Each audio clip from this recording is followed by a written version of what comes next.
Bonjour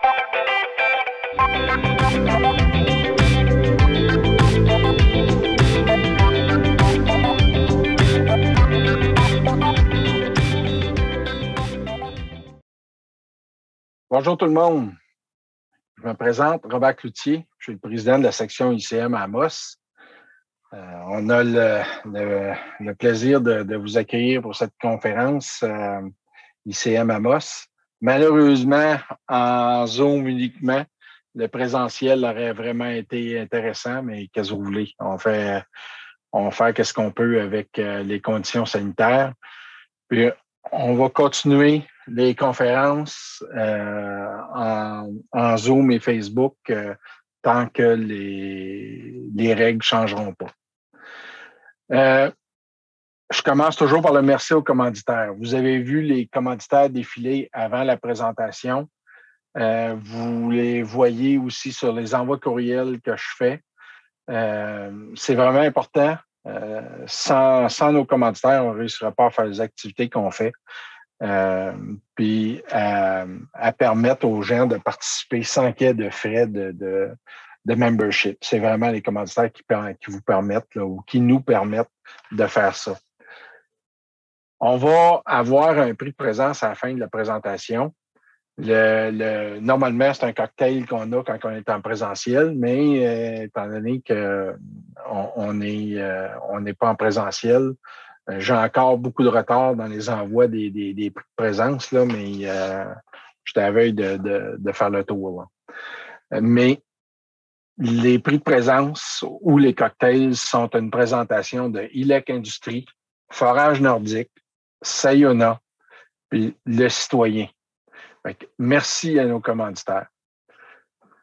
Maintenant, je vous invite aussi à visiter notre page Facebook. La présentation d'aujourd'hui est enregistrée puis va être déposée sur la page Facebook ICM Amos et la page de Médiaté. Médiaté est notre web diffuseur. Un merci à François Manger pour ça. La période de questions, on va la faire à la fin. Ça va éviter là, un peu la cacophonie. Là.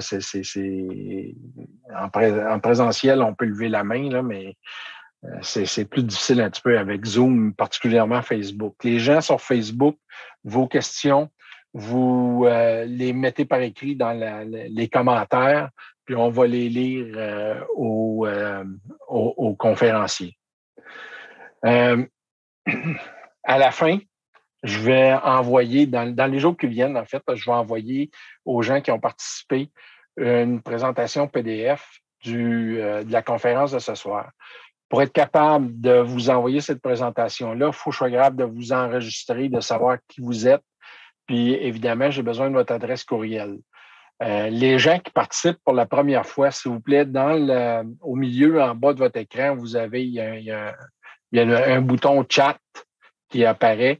Envoyez-moi votre nom et votre adresse courriel. Avec ça, je vais être capable de vous envoyer le PDF de la présentation. Et bien évidemment, ça va vous permettre aussi de participer au tirage parce que si je n'ai pas vos coordonnées puis que vous gagnez, c'est difficile pour moi là, de vous faire parvenir le prix de présence.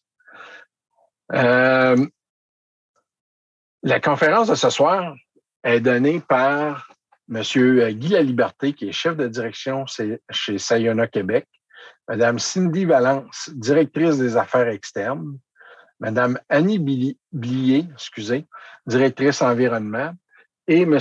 Yves Desrosiers, qui est directeur technique et projet. Je vais présenter les 4 conférenciers tout de suite. M. Guy Laliberté, qui est le chef de la direction, est un ingénieur de 35 ans d'expérience spécialisé dans la gestion et l'exécution de grands projets dans le secteur minier, métallurgique et industriel. Plus spécifiquement, il agit à titre de directeur de projet de construction, de planificateur et de contrôleur des coûts dans une grande quantité de projets au Canada et à travers le monde. Il a dirigé le département de mines et métallurgie à Londres pour SNC-Lavalin et a participé auparavant à plusieurs projets dans le secteur de l'aluminium au Québec. Monsieur Laliberté a aussi développé ses habiletés durant plusieurs années à titre de propriétaire d'une entreprise de consultation en ingénierie. Madame Annie Billier est directrice environnement avec plus de 20 ans d'expérience dans le domaine minier. Elle a œuvré notamment pour I Am Gold, Éclat Québec et aujourd'hui Sayona. Détentrice d'une maîtrise en environnement et d'un baccalauréat en biochimie de l'Université de Sherbrooke, Annie joue un rôle primordial dans l'équipe de Sayona. Madame Cindy Valence, elle est directrice des affaires externes. Elle est détentrice d'un MBA avec une spécialisation en gestion appliquée à l'industrie minérale. Madame Valence possède une vaste expérience en tant que gestionnaire d'organisation. Elle est bien connue pour son énergie débordante et bien ancrée dans la communauté d'affaires en Abitibi-Témiscamingue. Elle porte l'ambition que ses actions contribuent à la mise en valeur des parties prenantes, des investisseurs et des communautés d'accueil afin de faire de Sayona Québec une référence dans la transition énergétique. Cindy siège également sur le conseil d'administration de Women in Mining en Abitibi, qui promeut la place des femmes dans ce secteur d'activité. Monsieur Yves Desrosiers est le directeur technique et projet. C'est un ingénieur métallurgique avec 27 années d'expérience dans le domaine minier en Abitibi-Témiscamingue et sur la Côte-Nord. Il a entre autres travaillé dans le domaine de l'or avec Cambiard, dans la concentration de cuivre et de zinc à la mine Louvicourt et chez Nearstar, dans la production de graphite chez Timcal, dans la production et le raffinage de concentré de fer pour ArcelorMittal et dans la production de concentré de lithium, lapsus, chez Canada Lithium et Lithium Amérique du Nord. Depuis 1999, M. Desrosiers occupe des postes de gestion à titre de directeur des opérations minières ou de concentrateur, directeur général ou vice-président des opérations. Il est heureux de collaborer activement avec Sayona Québec pour le développement de la production du lithium au Québec, métal nécessaire pour l'électrification des transports. Je vous laisse la parole. Je vais tout simplement débuter par partager mon écran, si vous me permettez. Seulement me dire si vous voyez en plein écran. Ça va? Donc, M. Laliberté? Oui. Oui. Vous pouvez débuter. Parfait. Alors, merci Robert, merci Cindy. Alors, comme mentionné, mon nom est Guy Laliberté. Je suis chez Sayona à la direction de l'entreprise au Québec depuis 2 ans et demi. Toute l'équipe de Sayona vous souhaite une excellente année 2022, pas trop tard pour le souhaiter. Une année qui commence certainement difficilement à cause de la pandémie. On est tous impactés. On souhaite que tout se passe bien dans vos familles et dans vos entreprises. Merci à l'ICM qui nous donne cette opportunité-là de présenter notre plan d'action pour l'année 2022 et à vous qui prenez le temps aussi de nous écouter. On avait bien hâte de vous parler à tous et à toutes après le long processus d'acquisition de Lithium Amérique du Nord où on a été tenu à la confidentialité, où passablement de choses se sont dites dans les médias, mais on ne pouvait pas répliquer à quoi que ce soit. Alors, ça nous fait plaisir d'être ici avec vous. La première fois que j'ai fait une présentation devant l'auditoire de l'ICM à Amos, c'était le 14 janvier 2020, presque 2 ans, jour pour jour. La compagnie, à ce moment-là, l'entreprise Sayona, avait une valeur boursière de 10 millions de dollars. En bourse, maintenant, elle vaut 950 millions de dollars. Alors, très certainement que l'année 2021 a été une année exceptionnelle pour nous. 2 acquisitions majeures au Québec, un investissement de 200 millions simplement pour les acquisitions et acquisitions qui ont eu pour effet aussi de considérablement modifier l'impact du projet hôtier sur l'environnement et sur le territoire. On aura l'occasion d'en parler un peu plus tard et pour le bénéfice en fait de toute la société. Donc, ça, c'est sans compter l'injection de capital que l'on fait actuellement sur le site de Lithium Amérique du Nord pour faire ce site-là et le rendre d'une classe mondiale. J'ai vu Marcel Jolicoeur ce soir se joindre à la présentation. Je le salue, mais je veux souligner ici qu'une partie du succès qu'on va avoir en 2022 et 2023 à la reprise de l'âne de Lithium-Amérique du Nord est très certainement due à la qualité de l'état des installations qu'on a reçues lors de la transaction. L'équipe qui a maintenu en place les installations sous sa direction, sous la direction de Gabriel Fortin et de Sarah Lacaire, définitivement, vont faire une différence parce que les installations étaient impeccables, on l'a répété, mais ça me fait plaisir de le dire devant vous ce soir. Alors, tout cela nous dit, en fait, que le plan de Sayona que l'on propose pour le développement du lithium au Québec, en faisant partie de toute la filière batterie, plaît aux 24 000 investisseurs de Sayona et l'entreprise est relativement stable. La valeur de l'entreprise reste stable. Vous savez, il s'est transigé jusqu'à 170 millions d'actions de l'entreprise dans une seule journée. Donc, il y a de l'intérêt autour des projets de Sayona, c'est très certain. Le plan qui est compris par plusieurs est le suivant, c'est-à-dire qu'individuellement, comme citoyen, on doit toujours encourager le recyclage, la diminution de nos transports, le transport collectif, l'abandon des énergies fossiles le plus rapidement possible pour aider à la lutte au changement climatique.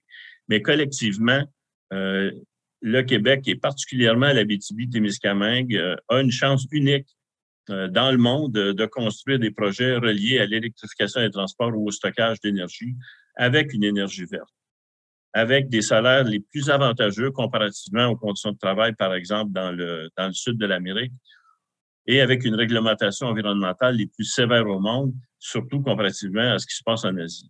Donc, voici comment, selon nous, l'Abitibi-Témiscamingue peut faire une différence énorme dans la réduction des gaz à effet de serre en permettant l'émergence des projets reliés au MCS, aux matériaux critiques et stratégiques et tous les projets que vous connaissez reliés au développement de la filière batterie en Abitibi-Témiscamingue. Et puis, ne vous en faites pas, Sayona va réaliser tous ces projets en respectant l'environnement, en respectant la communauté. Et puis, on ne peut pas, en 2022, envisager quelques projets miniers que ce soit sans rencontrer toutes les réglementations et être en accord avec la communauté. Donc, je vous remercie du soutien très grand que l'on sent actuellement provenant de la communauté, particulièrement dans la relance du projet Lithium Amérique du Nord et dans la mise en place du projet routier.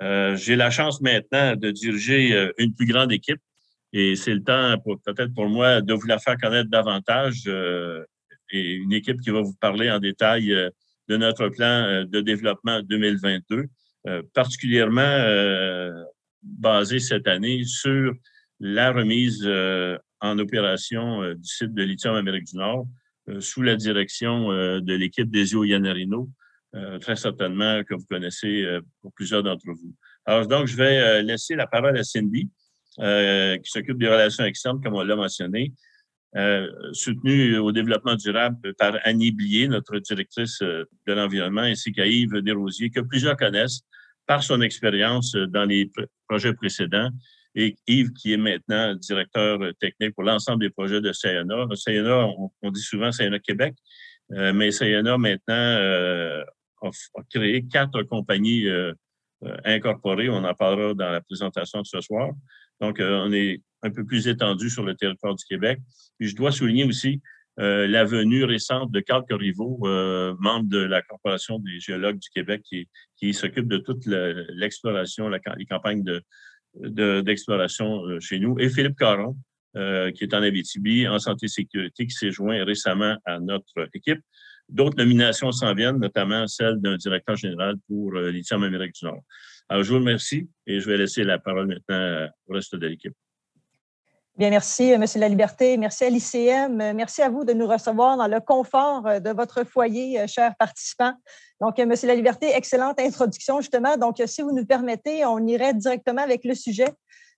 Juste voir, je sonnais ça. Parfait. Donc, formalité ici, là, je vous file les détails, clause de non-responsabilité. Ça me fait plaisir de présenter ici notre entreprise avec mes collègues Annie et Yves, justement, qui vont se joindre à moi tout au long de la présentation. Donc, l'agenda, les sujets qu'on va couvrir ensemble ce soir, qui est Sayona? Donc, définitivement, on est ici pour ça, apprendre à nous connaître. L'impact des changements climatiques en Abitibi-Témiscamingue et mondiaux, les différentes solutions à la lutte au changement climatique, le survol de nos projets, bien entendu, en action avec vous, les bénéfices pour nos communautés d'accueil, une conclusion et une période de questions, fort certainement, qui va nous faire plaisir de répondre. Donc, qui est Sayona? Bien, définitivement, comment on se définit? Bien, on se définit comme un acteur de solution. On veut vraiment valoriser les métaux critiques et stratégiques, puis de par les différentes acquisitions qu'on a faites tout récemment, puisque ça a été une grande année, on détient maintenant un portfolio super intéressant de différents projets. Autant en exploration qu'en exploitation de lithium, bien sûr. Donc, et définitivement, on veut vraiment s'engager que l'ensemble de ces projets soient des éléments de fierté pour nos communautés d'accueil, pour la Abitibi-Témiscamingue et le reste du Québec. Donc, toujours dans une approche de développement durable, de respect des communautés et de l'environnement, qu'ensemble, vous, moi, notre équipe, tous, on puisse vraiment contribuer à la lutte au changement climatique et à l'électrification des transports. Donc, comme M. Laliberté l'a mentionné un petit peu justement en entrée de jeu, notre structure a évolué justement un peu dans le temps de par les acquisitions qu'on a faites tout récemment. Pour vous donner une idée, bon, effectivement, notre société mère est Sayona Mining. On le sait, là, elle est basée en Australie.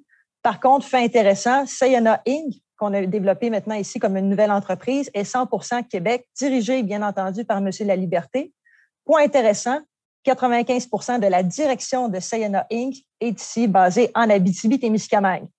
De ça découle justement deux pôles, soit un pôle en Abitibi-Témiscamingue qui est Sayona Québec, où ce qu'on retrouve le projet de lithium Amérique du Nord, le projet hôtier et Tanzim, qui est à 75% détenu par Sayona Mining et 25% Piémont, qui est notre partenaire stratégique, notamment quand est venu le temps d'acquérir lithium Amérique du Nord.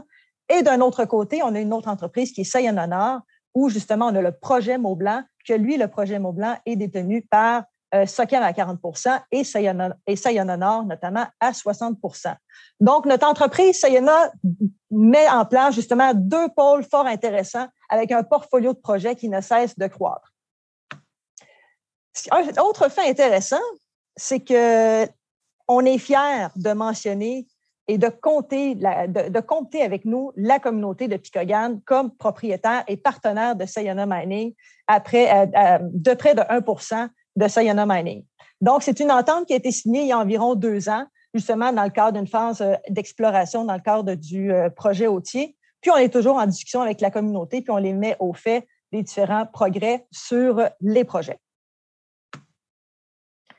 Ici, au niveau de Sayona Mining, effectivement, M. Laliberté l'a mentionné tout à l'heure au niveau des investissements et le cours de l'action. Cette diapositive-là n'est pas pour démontrer nécessairement le cours de l'action, oui, mais davantage pour vous démontrer la confiance des investisseurs en Sayona et surtout les moyens des ambitions de nous permettre de mener à terme les différents projets qu'on va vous présenter prochainement. Donc, sans plus tarder, je passerai la parole à ma collègue Annie, qui va couvrir avec vous l'impact des changements climatiques en Abitibi-Témiscamingue et dans le monde, qui nous permettent un peu de mettre la table sur les enjeux qu'on vit plus localement par rapport à l'augmentation de l'effet de serre ici. Donc, merci Cindy et bonsoir à tous les gens qui sont avec nous ce soir. Donc, un petit survol des conséquences des changements climatiques. Donc, comme on le sait tous, le premier impact, c'est le réchauffement de la planète. On estime que depuis 1900 jusqu'à 2017, la température en moyenne a augmenté de 1,1 degré Celsius. Un des autres aussi impacts, c'est l'augmentation du niveau de la mer. On prévoit que d'ici à 2100, le niveau de la mer va avoir augmenté de 82 cm. Habituellement, les changements climatiques, ils se font sur des très longues périodes de temps, donc les espèces peuvent s'adapter. Mais avec les changements qu'il y a eu au cours des dernières années, les changements sont très rapides, puis par conséquent, ils menacent certains écosystèmes qui sont plus sensibles. Au niveau de l'impact sur l'agriculture, c'est que les cycles végétatifs sont accélérés et fragilisés. Donc, ça apporte des nouveaux ennemis de culture qui a comme conséquence plus de maladies, des insectes ravageurs et aussi l'augmentation de la présence des mauvaises herbes. Donc, à court terme, ça entraîne un risque accru de mauvaise récolte, mais à long terme, c'est surtout une baisse de la production. Si on regarde maintenant au niveau de la chasse et de la pêche, l'effet le plus évident du changement climatique, c'est la modification du cycle de vie. Donc, ça a des impacts au niveau de la reproduction, de la ponte, puis aussi, ça force certaines populations ici à migrer pour survivre. Donc, ça représente l'augmentation des espèces envahissantes, mais ça représente un danger là, pour l'équilibre de nos écosystèmes locaux. Au niveau de la forêt, les modifications sont surtout au niveau de la croissance des différentes espèces et des essences d'arbres. Et aussi, malgré tous nos efforts qu'on fait là, depuis ces dernières années là, au niveau de reforestation, mais les jeunes forêts d'aujourd'hui ne compensent pas là, les émissions actuelles. Donc, comment sont-nous arrivés là? Bien, en fait, les gaz à effet de serre sont représentés à plus de 90% par l'activité humaine. Donc, la majorité sont émis au travers les pratiques de l'industrie, les transports routiers et aériens, la fabrication du ciment et aussi d'autres activités humaines. Merci, Annie. Donc, on voit définitivement qu'à partir de ce constat-là, comment vous, moi, tous, on peut justement faire une différence pour venir minimiser l'impact des gaz à effet de serre, justement, dans notre quotidien. Bien, définitivement, les différentes solutions, puis il y en a plusieurs. Ici, on a mis en lumière quelques-unes. Bon, les énergies vertes, bien entendu, l'utilisation des énergies renouvelables également, l'utilisation des matières premières à bon escient, reforestation, baisse de la consommation d'eau, économie circulaire, et j'en passe. Donc, ce sont tous des actions que chacun dans notre quotidien, on est capable de faire une différence pour venir minimiser cet impact-là. Une des solutions, bien, c'est définitivement l'électrification des transports. Puis on est là-dedans, justement, là, on le sent de plus en plus, là, c'est dans l'air du temps. Et en plus, bien, ce qui est intéressant, c'est que le gouvernement du Québec a un plan, a une politique cadre d'électrification et de lutte contre les changements climatiques. Donc ici, les grands objectifs qui sont au cœur de ce plan-là, c'est définitivement une réduction des émissions de gaz à effet de serre de 37,5 % d'ici 2030. 2030, c'est demain. Okay? Donc, également atteindre une carboneutralité d'ici 2050. D'ici 2035, plus aucun véhicule neuf à essence va être interdit justement au niveau de la vente de ces véhicules-là. Et également, 55 % des autobus urbains et 65 % des autobus scolaires électrifiés en 2030. Donc, c'est vraiment intéressant de voir qu'est-ce qui est après se placer à ce moment-ci. Si on fait un peu de pouce sur l'électrification puis le lithium comme matière première dans la vie de tous les jours, bien, définitivement, je vous parle avec un ordinateur qui contient du lithium. Vous me regardez avec un ordinateur qui contient du lithium. Probablement qu'à votre droite, vous avez également un téléphone qui contient du lithium. Les panneaux solaires, okay, qui procurent justement du stockage d'énergie, c'est fait avec des applications de lithium. Bref, vous voyez un peu le topo, là. Le lithium est omniprésent dans notre vie jour après jour. Et c'est pour ça que, bien, de ce fait, la demande de lithium est en hausse, plus que jamais. Okay? Quand on regarde justement différents fabricants de camions et de voitures, il y avait un article justement dans la presse aujourd'hui que là, on s'en va là, vers presque à la limite, là, on va avoir peine à s'approvisionner au niveau de la demande, au niveau du lithium. Donc, des fabricants qu'on connaît très bien, Ford, GM, Toyota, même Lyon, okay, qui est à côté de chez nous, à côté au Québec, okay, qui va justement avoir besoin de s'approvisionner en matière de lithium. Puis, vous voyez la courbe là, qui monte jusqu'en 2030. Quand on regarde, si on se rappelle la diapositive d'avant, 2035, il n'y aura plus aucun véhicule neuf qui sera toléré au niveau de la vente de ces véhicules-là. Donc, tout ça pour mener justement à voir comment on peut se permettre de réduire notre dépendance à la Chine. Okay? C'est de trouver justement des partenaires fiables, de créer une synergie, okay, avec différents joueurs qui sont à notre proximité. Donc, c'est pour ça que le Québec est le mieux positionné pour desservir le marché nord-américain. Quand on regarde en haut à droite, l'Abitibi-Témiscamingue, la petite étoile rouge, bien, c'est nous. Okay? C'est nous avec nos différents projets de lithium, notamment chez Sayona. Quand on l'étend un peu plus, mais c'est qui est dans notre proximité? On a tout l'Ontario, on a tous les États-Unis, puis de toute façon, c'est notre partenaire commercial, c'est notre principal partenaire commercial avec lequel on pourrait établir des liens de confiance pour développer des synergies puis des partenariats d'affaires pour amener justement cette chaîne d'approvisionnement-là durable et de limiter notre dépendance à la Chine. Quand on regarde actuellement le lithium et sa chaîne de valeur, dans un contexte actuel, la route de transport du lithium, bien, présentement, c'est qui les grands producteurs? On a l'Australie, on a l'Amérique du Sud. Donc, le lithium part de l'Australie, l'Amérique du Sud. Ils s'en vont se faire transformer à différents endroits, les États-Unis, le Japon, Corée du Sud. Il revient aux États-Unis, il repart. Bref, tout ça pour arriver à un utilisateur final qui va être, par exemple, dans un véhicule électrique. Okay? Donc, en haut, vous avez une chaîne de valeur avec différents maillons qui représentent toutes les étapes pour partir de la matière première à l'extraction jusqu'au produit fini. Puis quand on regarde, par exemple, le spodumène au niveau de l'extraction, première, deuxième transformation qui est le lithium d'hydroxyde. Par la suite, vous avez la cathode, les cellules de batterie, la batterie en tant que telle, le véhicule électrique et le final user. Le Québec est après se mobiliser pour développer une chaîne de valeur de bout en bout qui va permettre que cette chaîne de valeur-là, ce qui veut dire au départ de l'extraction, aller jusqu'à l'utilisateur final. Puis même encore là, on vient de rajouter un maillon avec lithium, recycling, le recyclage lithium, qui est le dernier maillon de la chaîne qui permet de faire le recyclage. On est après se mettre en place pour créer une chaîne de valeur de bout en bout, 100% Québec. Okay? Fait intéressant, surtout que le Québec a la volonté, on a des politiques en place, puis on a surtout la capacité de pouvoir le faire. Puis quand on regarde notre entreprise, Sayona, où est-ce qu'on se situe? On se situe dans 3 des maillons de la chaîne. On se situe au niveau de l'extraction, on se situe au niveau de la première transformation, puis on va se situer au niveau de la deuxième transformation. Ce qui veut dire que sur les 7 maillons de la chaîne, Sayona va avoir un positionnement au niveau des 3 maillons de la chaîne. Okay? C'est pour ça ici que notre plan, c'est définitivement une des solutions. La création d'un hub de production en Abitibi-Témiscamingue qui va venir être basé sur un concentrateur de classe mondiale à la corne. Puis M. Laliberté l'a mentionné tout à l'heure, notre ambition de créer justement un concentrateur de classe mondiale. Les différents avantages pour un hub, définitivement, concentration des activités minières dans un seul endroit. On va venir minimiser l'impact social, puis également environnemental de ces activités sur le territoire parce qu'on va avoir concentré justement ces activités-là à la même place. Concentration d'emploi, rentabilité du projet.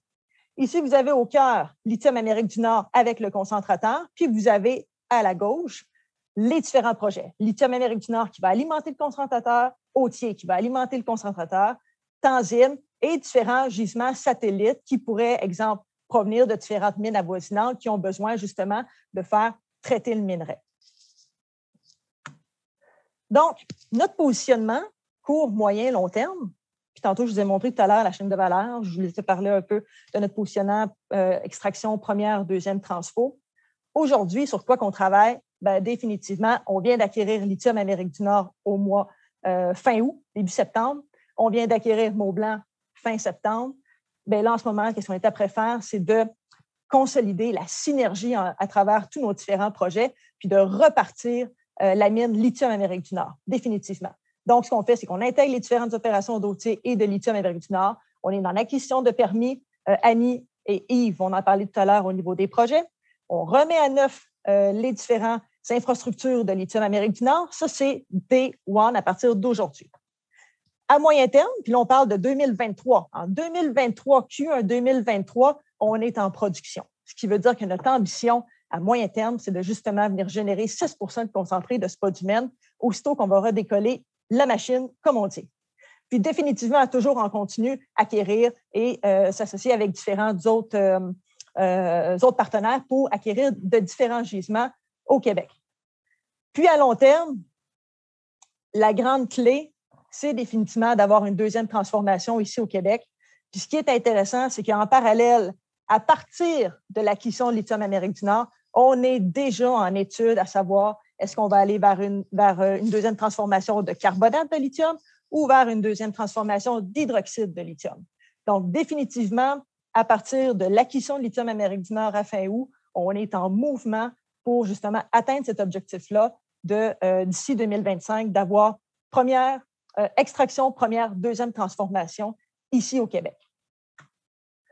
Donc, Yves, j'ai le goût de dire, mais encore, dis-nous en plus sur nos projets. Certainement. Merci, Cindy. Bonsoir tout le monde. Je suis heureux d'être ici ce soir pour vous parler principalement des projets de Sayona. Le premier, Cindy l'a bien dit, c'est le projet de Lithium Amérique du Nord, la relance de Lithium Amérique du Nord, qui est le point central du départ et la croissance de Sayona. Et tout près, on a aussi le projet Authier qui avance très bien. Au niveau du Témiscamingue, plus au sud, on voit le projet Transim. Le projet Transim est plus un projet qui est à l'étape d'exploration. Il manque à l'heure actuelle 2 campagnes de forage complètes pour avoir une bonne compréhension du gisement et d'en faire éventuellement un projet, une opération, une mine. Au niveau du projet Mont-Blanc, nouvellement acquis par 60 acquis par Sayona, le gisement est bien avancé. Il y a même déjà eu une étude de faisabilité qui a été faite. L'avantage de ce gisement-là, c'est qu'il est ouvert dans toutes les directions actuellement, fait qu'on ne connaît pas le gisement. Sayona a décidé, avec Sochem, de faire une campagne de forage sur le site pour comprendre son gisement et décider d'ici à quelques années qu'est-ce qui est la meilleure opération qui pourrait être faite au site. La campagne de forage va débuter dans les 2 prochaines semaines. Ça s'en vient. Sayona, comme vous pouvez le voir, est une entreprise qui avance à un rythme très rapide, mais vraiment structuré et tout est connecté ensemble. C'est vraiment un plan et une direction qui est intéressante à voir. Pour parler un peu plus du projet Authier, le projet Authier qui était le premier acquis par Sayona. Le projet Authier est à la limite de la municipalité de Lamotte et la municipalité de Pressac. L'ensemble des opérations est du côté de la municipalité de Lamotte. Par contre, une partie de la halle d'Astéril va se retrouver du côté de Pressac. Et du côté de la Corne, sur la route du lithium, tout le monde connaît le projet Lithium Amérique du Nord, ça c'est certain. Au niveau d'Authier, c'est un changement vraiment important qui s'opère présentement avec l'achat de Lithium Amérique du Nord et la création d'un hub de traitement à la Corne. Fait qu'il n'y aura plus de traitement au site de la mine Authier. Ça va être vraiment l'idée, c'est d'opérer la mine et de transporter le minerai vers le site de Lithium Amérique du Nord pour être traité. Ceci va avoir un impact important sur la minimisation de tout ce qui touche l'environnement, l'impact sur le territoire, la gestion de l'eau et tout ça. Tous ces éléments-là qui sont regardés autour d'une mine vont être améliorés ou minimisés de par le fait que le traitement du minerai va se faire à Lithium Amérique du Nord. En gros, on présente ici le projet initial, c'est celui qui était discuté jusqu'à août dernier, en partant de la droite vers la gauche, contrairement à notre habitude. On voit à la droite, on voit la pile de minerais pour être concassés, les bâtiments administratifs ainsi que le garage pour l'entretien des équipements miniers. Comme je voyais ici, c'est le projet initial. Au centre de l'écran, on retrouve les installations pour le concasseur et le concentrateur. Du côté gauche, en haut, on retrouve les installations pour le transport des résidus qui auraient été asséchés. Avec le fait, ou dû au fait qu'il n'y aura pas de concentrateur, il n'y aura aucun parc à résidus, donc aucun parc à résidus sur le site. Et du côté en bas, du côté gauche, on voyait les installations pour le transport du concentré vers une deuxième transformation. Voici ce que ça va donner avec le fait de l'acquisition de Lithium Amérique du Nord. Comme vous pouvez voir, c'est vraiment un changement drastique. Il va quand même demeurer un bâtiment administratif, probablement beaucoup plus petit que celui qui était à l'origine, et ainsi que le garage pour l'entretien des équipements miniers dans lequel on va avoir aussi un petit entrepôt. Comme je le disais, même pas besoin de parc à résidus sur une opération comme ça. C'est vraiment, au niveau environnemental, c'était vraiment un changement drastique, important et positif. Fait que les intentions de Sayona sont vraiment de minimiser l'impact sur l'environnement. Premièrement, il y a eu des études qui ont été faites par des hydrogéologues experts et l'opération minière du site n'aura aucun impact sur l'escarre Saint-Mathieu de Berry. Le fait de ne pas avoir d'équipement de concentration, c'est certain qu'on réduit l'empreinte environnementale pour les bâtiments ainsi que le non-besoin pour un parc à résidus. C'est vraiment majeur comme changement. Donc, on peut dire que le site va s'apparenter plus ou va être plus une carrière ou ce qu'on pourrait appeler aussi une mine d'appoint. Présentement, on est en train de préparer les réponses pour les questions du ministère de l'Environnement et de la lutte contre les changements climatiques et l'amendement à l'étude d'impact. Vous comprenez bien qu'en ayant une opération plus petite de la mine, pas besoin de concentrateur, pas de parc à résidus, plusieurs études ont dû être refaites, améliorées et remises à jour. Et c'est ça qu'on est en train de faire présentement. On s'attend d'avoir terminé ceci à la fin du trimestre actuel, vers mars de cette année. Les choses vont bien de ce côté. L'étape suivante, c'est celle qu'on connaît, c'est la préparation pour les audiences publiques, le BAP. On ne sait pas nous qui avons l'agenda en main, c'est sûr, qui décidons de l'agenda, mais on s'attend que le ministère va convoquer Sayona pour les présentations des audiences du BAP pour la fin 2022 ou le début de 2023, environ une dizaine de mois, 10-12 mois à partir d'aujourd'hui.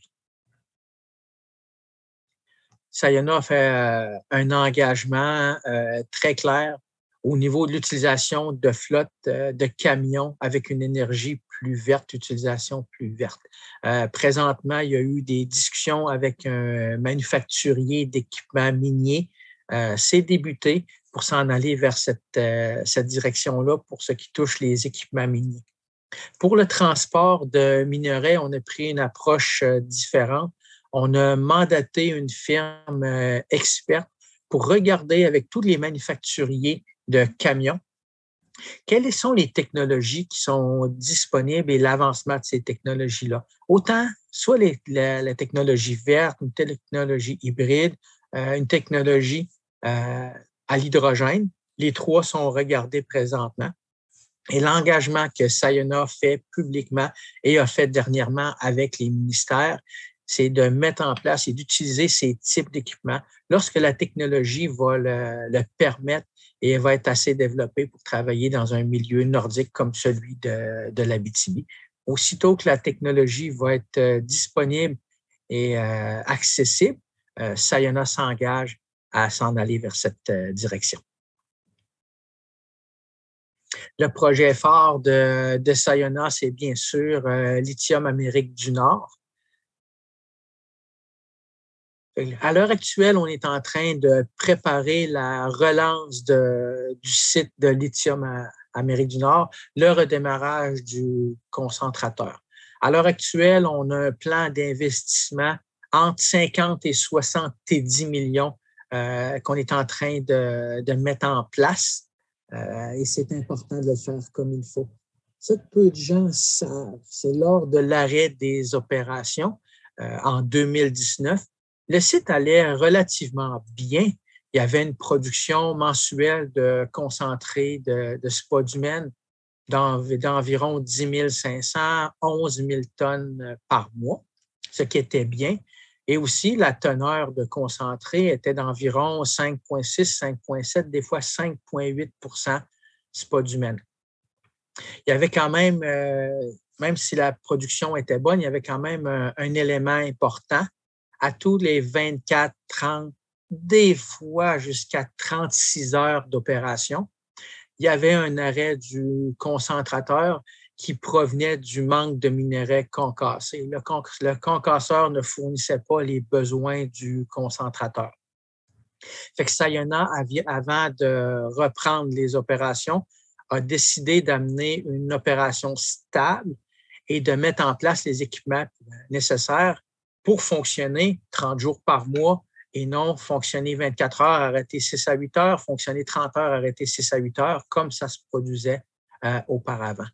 Pour ce faire, les problèmes étaient connus, les solutions aussi étaient connues. On va mettre en place une entrée du concasseur complètement différente. On va changer les grilles, on va changer les chutes, même l'alimentateur du concasseur à mâchoire va être changé. Fait qu'au niveau du circuit de concassage, on s'attend vraiment avec ça à une augmentation drastique des opérations, amélioration vraiment importante et d'amener du minerai de façon régulière en continu dans le secteur du concentrateur. Cependant, lorsque le concasseur fonctionnait à son meilleur, les gens d'opération se sont aperçus que le circuit de tamisage qui est inclus dans le circuit de broyage venait souvent à la limite de sa capacité. Ce qui mène un grand doute sur le fait d'avoir une opération en continu à un meilleur rythme. Sayona a donc décidé d'ajouter 2 tamis aux 4 actuellement en place pour avoir 6 tamis en opération pour être permettre de travailler, de fonctionner et de concentrer tout le minerai qui va être maintenant rendu disponible de par le circuit de concassage. L'autre élément que j'avais parlé d'un concentré avec une teneur de 5,6, 5,7, des fois 5,8 %. Il faut se rappeler qu'à ce moment-là, 2018-2019, le concentré sur le marché était vendu avec une teneur moyenne de 5,5 %. C'était les besoins des fabricants de batteries à ce moment-là. À 5,6, 5,7 % de teneur, toutes les tonnes étaient vendues avec une prime. Fait que c'était intéressant il y a 3 ans passés. Aujourd'hui, vous le savez, la technologie évolue à une vitesse grand V. Les manufacturiers de batteries ont amélioré leur qualité et pour ce faire, il faut que leurs produits de base soient d'une meilleure qualité. Le marché aujourd'hui du concentré de spodumène est à 5,8 % jusqu'à 6 % dans certains cas. Sayona a donc décidé de ne pas être un fournisseur de concentré ou un producteur de concentré milieu de gamme et d'être dans le haut de gamme comme les producteurs de concentré. Pour ce faire, on inclut aussi les améliorations pour améliorer la teneur. Dans le circuit de concassage, il y avait à l'heure actuelle 2 trieuses à minerai. Il y avait environ 30 % du minerai qui passait pas par les trieuses, qui était dévié du circuit de triage. À ce moment-ci, on va ajouter une 3e trieuse à minerai pour s'assurer qu'on va faire un premier tri directement dans le circuit de concassage pour amener le stérile qui vient avec le minerai. Première étape vraiment importante. Deuxième chose, c'est après le circuit de broyage, avant le circuit de flottation. À l'heure actuelle, il y a un séparateur électromagnétique qui enlève le fer, haute intensité, et celui-ci travaille très, très bien. Par contre, pour être certain d'atteindre une vraie bonne qualité de concentré, il va y avoir un séparateur électromagnétique basse intensité qui va être ajouté. Lui a principalement la fonction d'enlever le fer produit dans le circuit. On parle des boulets, l'usure des boulets, l'usure des barres, des liners, des lifters, genre l'usure des équipements. Le séparateur électromagnétique basse intensité va enlever ce fer-là. Et on va ajouter aussi un 2e séparateur électromagnétique haute intensité en série avec le premier. Donc, le minerai broyé va passer dans le séparateur électromagnétique basse intensité, le LIMS, dans le premier séparateur haute intensité qui est présentement en place. Et le concentré ou le minerai qui va passer à travers le premier va être envoyé dans le 2e pour une 3e étape pour enlever le fer. Le fer, comme on le sait, est le contaminant le plus important du concentré de spodumène. En éliminant le fer de cette façon-là, à partant des trieuses à minerai, la 3e trieuse, les 2 séparateurs électromagnétiques, on s'attend vraiment d'être capable d'atteindre un concentré de 6 % ou dans tout près de 6 %. En plus de ça, il y avait une certaine lacune au niveau du conditionnement de minerai à l'étape juste précédemment la flottation. Et on va installer un conditionneur haute intensité pour s'assurer de bien préparer le minerai pour aller très bien travailler dans le circuit de flottation. Fait qu'au niveau concasseur, concentrateur, les étapes vont être vraiment prises pour aller chercher une plus grande quantité, une régularité dans la production, ainsi qu'un concentré de meilleure qualité. En plus de ça, comme vous le savez, il y a plusieurs permis environnementaux qui sont nécessaires pour une opération minière. À l'heure actuelle, Sayona a besoin d'aller revalider 160 permis environnementaux. La plupart de ces permis-là avaient été obtenus par la compagnie en 2012-2013. Comme vous le savez, la réglementation a changé en 2016 ainsi qu'en 2020. Fait que Sayona veut s'assurer d'opérer avec une usine ou un site dans les normes environnementales les plus récentes et les plus difficiles à atteindre. C'est pour ça qu'il y a une revalidation de chacun des permis. À l'heure actuelle, plus de la moitié des permis ont déjà été reçus par Sayona et approuvés par les différents ministères. En plus de ça, il y avait certaines lacunes au niveau des circuits de dépoussiérage du concassage, du circuit de concassage. Et il y a des études en cours qui sont faites pour améliorer le circuit de tout ce qui est dépoussiérage dans le circuit de concassage. Comme vous pouvez voir, autant les éléments santé, sécurité, environnement sont adressés, quantité de production et qualité de la production.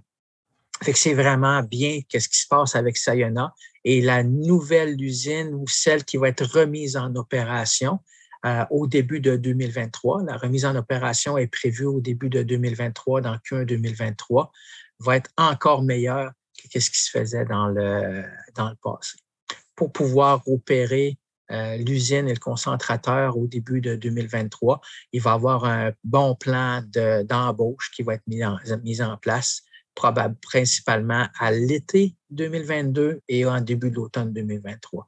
Comme vous le savez, actuellement, il y a 17 employés chez Lithium Amérique du Nord. Il y en a 2 qui s'en viennent, qui sont sous contrat, on attend de les recevoir au site dans les prochaines semaines. Et 2-3 autres vont être ajoutés dans nos équipes en mars et février, mars, avril. Mais c'est à partir de l'été qu'il va y avoir une embauche massive pour un total d'environ 110 employés pour Lithium Amérique du Nord, ainsi qu'environ 110 employés pour le contracteur minier.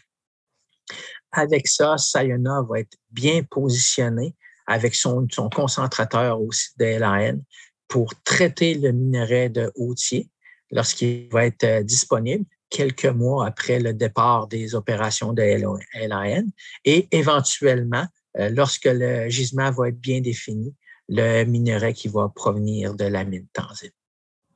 Dans son plan de relance aussi, il y a l'étape du carbonate. Sayona parle beaucoup de la production de carbonate ou d'hydroxyde. Tout le monde se rappelle que Sayona s'est engagé à faire la 2e transformation au Québec d'ici à 5 ans. Mais d'ici à 5 ans, c'est d'ici à 5 ans à partir de août dernier. Donc, aujourd'hui, c'est d'ici à 4 ans et demi que Sayona va faire la transformation. À l'heure actuelle, on est en train de travailler avec Hatch pour redéfinir et bien comprendre ce qui manque au site de Lithium Amérique du Nord pour compléter la construction de l'usine de carbonate. Il y avait eu 40 de l'usine qui ont été mises en place en 2012-2013. Il en manque encore 60 de l'usine. Aujourd'hui, Sayona est en train de travailler pour avoir vraiment la technologie de 2023-2024, lorsque ça va être mis en place sur le site. Combien que ça coûterait, qu'est-ce qu'il faut faire, qu'est-ce qu'il faut mettre en place et c'est quoi l'échéancier. C'est des études qui sont en cours présentement et on s'attend de terminer ces études-là d'ici à quelques mois.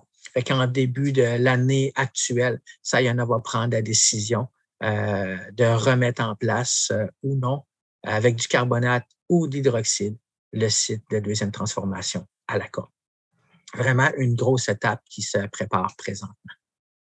Les gens ne savent probablement pas, mais Sayona détient 25 de toutes les ressources de lithium en Amérique du Nord. Et ça, à travers ces 4 mines actuellement au Québec. Fait que les 4 mines actuelles au Québec représentent 25 de toutes les ressources de lithium en Amérique du Nord. Sayona a l'intention d'exploiter ces sites actuels et éventuellement d'autres. Mais si on parle juste des sites actuels, à travers les 25 prochaines années, Sayona va produire le lithium nécessaire pour fabriquer 47 millions de batteries. Ceci veut dire que d'ici à 25 ans à partir d'aujourd'hui, 47 millions de véhicules électriques en Amérique du Nord vont avoir été fabriqués ou en place, en opération, avec une batterie dont le lithium aura été produit par Sayona. C'est important. L'impact environnemental de ça est majeur. C'est vraiment, vraiment important et significatif comme production et l'impact que ça va donner sur la réduction des GES. Je vais laisser Annie continuer notre belle présentation. Oui, merci Yves. Donc, on va parler un petit peu les bénéfices de Sayona au niveau des communautés d'accueil. Donc, on a une politique de développement durable qui est basée sur 3 piliers, donc l'environnement, le social et l'économie. Donc, le développement durable, c'est quelque chose qui nous tient à cœur et qui fait partie de nos priorités. On a comme engagement d'être respectueux envers l'environnement afin de préserver tous les écosystèmes qui sont indispensables à la vie, mais on veut également assurer la santé et sécurité de nos employés et aussi des communautés avoisinantes. On veut également permettre le plein épanouissement des femmes et des hommes, tout ceci dans le respect de la diversité culturelle et des communautés. On veut également être innovant et à l'affût de nouvelles technologies, donc toujours penser amélioration en continu afin de contribuer à une économie verte, prospère et équitable. Qu'est-ce que ça représente un peu plus au niveau des communautés d'accueil? Donc, on veut soutenir des projets qui sont structurants pour la communauté. On a un projet de bornes électriques. On veut également favoriser l'embauche des ressources locales. Comme Cindy l'a mentionné un petit peu plus tôt, on est vraiment les gens de la direction, comme moi, Cindy et puis Carl, on vient vraiment de l'Abitibi. On est présent dans le milieu et puis on est impliqué aussi dans les communautés locales. On veut aussi maximiser les opportunités d'affaires. Donc, on veut favoriser l'embauche des fournisseurs de la région. Et puis, on a actuellement une campagne de recrutement qui est en cours. Comme aussi Yves l'a mentionné, on va avoir beaucoup d'emplois dans les années futures et prochaines. C'est qu'on veut aussi soutenir la création d'emplois puis l'embauche de travailleurs locaux. Aussi, au niveau des comités, on a 2 comités de liaison qui sont mis en place. Donc, un pour le site Authier et puis un autre pour Lithium Amérique du Nord. Notre but, c'est de faire 4 rencontres par année. Donc, la première au niveau de Lithium Amérique du Nord a eu lieu en décembre 2021, suite à l'acquisition du site qui a été faite en août. Et puis, pour Authier, on a eu 3 rencontres en 2021. Puis la prochaine rencontre est planifiée pour la semaine prochaine. Et c'est quoi l'impact réel qu'a eu Sayona pour la MRC Abitibi et ainsi que l'ensemble de l'Abitibi, juste l'année passée et l'année en cours? Si on prend juste l'achat de Lithium Amérique du Nord, on parle d'un montant de 100 millions pour l'acquisition du site qui a été investi. L'année passée, avec l'aide de Forage Picogan, Sayona a fait une campagne à son site Authier à la Motte, une campagne qui a coûté environ 1 million de dollars. Et ça, c'est juste l'année passée. Cette année, on parle d'un plan d'investissement de 50 à 70 millions qui vont être mis pour la relance de Lithium Amérique du Nord. Et qu'est-ce qui est important, c'est qu'il y a une grosse part qui va rester en région. On s'attend qu'il va y avoir environ 20 millions de dollars qui vont rester dans la MRC d'Abitibi ou en région de l'Abitibi au complet. On parle à l'heure actuelle pour la fabrication de chutes, fabrication de grilles, de grizzly. On a des pompes à acheter régionalement. On a beaucoup de tuyauterie qui vont être achetés, des valves et des équipements qui vont être achetés régionalement. C'est déjà prévu dans notre plan d'investissement. En plus de ça, qu'est-ce qui est certain, c'est que 63 millions, il y a plusieurs millions qui vont être investis dans l'installation ou démolition de certains secteurs, enlever des équipements et dans l'installation de d'autres équipements. En tout, cette année jusqu'à Q1 2023, on s'attend d'investir 20 millions de dollars vraiment directement autour d'Amos et autour de Val-d'Or. Fait que c'est vraiment important l'impact qu'on va avoir cette année. En plus de ça, il y a 2 millions d'études, principalement des études en environnement qui vont être faites. Et c'est vraiment avec les firmes de la région que ces études-là vont être effectuées. Fait qu'on voit l'impact direct d'un joueur comme Sayona sur l'économie régionale et locale. Et comme vous avez pu entendre dans la dernière 45 minutes environ, Sayona est vraiment bien positionné pour le développement de la filière batterie au Québec, filière qui est vraiment nécessaire dans l'électrification des transports. Petit fait à remarquer, Lithium Amérique du Nord a été le seul projet de mine en roche au lieu des brines de l'Amérique du Sud en opération en Amérique depuis les 60 dernières années. L'expertise a vraiment été développée, je pourrais dire, en Amérique autour du site de la Corne.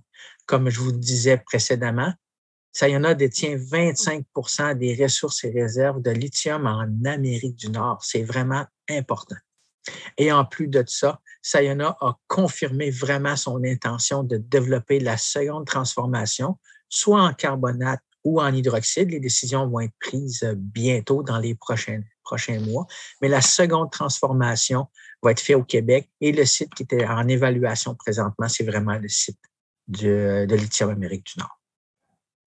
Comme on disait, d'ici les 5 prochaines années, Sayona va être très bien positionné pour les 3 premières étapes, les étapes de base pour l'électrification des transports, le minage de minerais de lithium, la concentration de minerais de lithium et la deuxième transformation. Les 3 premières étapes, la base de la chaîne, Sayona va être impliqué pour le faire. Et on sait que ça se place vraiment très bien devant la vision de notre gouvernement. Le ministre de l'Économie et de l'Innovation en parle régulièrement. M. Pierre Fitzgibbon en parle régulièrement. Au niveau du MERN, il parle souvent des minéraux critiques. Investissement Québec a vraiment démontré son intention d'investir dans les minéraux critiques. Pourquoi? Parce que c'est vraiment important pour l'amélioration de la qualité des gens dans le futur et de l'environnement. Tout ça, ça se fait pas tout seul, un développement comme ça. Il y a plusieurs entreprises, chercheurs, entités qui sont impliquées pour améliorer la situation, pour supporter Sayona dans ce développement. Il y a des études qui se font à l'UQAT, il y a du travail qui s'est fait au CITRI, il y a un impact avec l'Association minière du Québec. Il y a des choses qui se font présentement ou qui se sont faites dernièrement avec MISA. Il y a des études présentement qui se font avec Corem. Il y a eu des ententes et des discussions et de l'impact avec Propulsion Québec et au niveau exploration avec l'AEMQ. Comme vous pouvez voir, Sayona est le prochain leader dans le développement de la chaîne lithium au Québec, mais Sayona n'a pas l'intention de le faire seul. C'est avec des groupes comme ceux-ci que Sayona va se développer dans une région comme l'Abitibi, dans une province comme le Québec.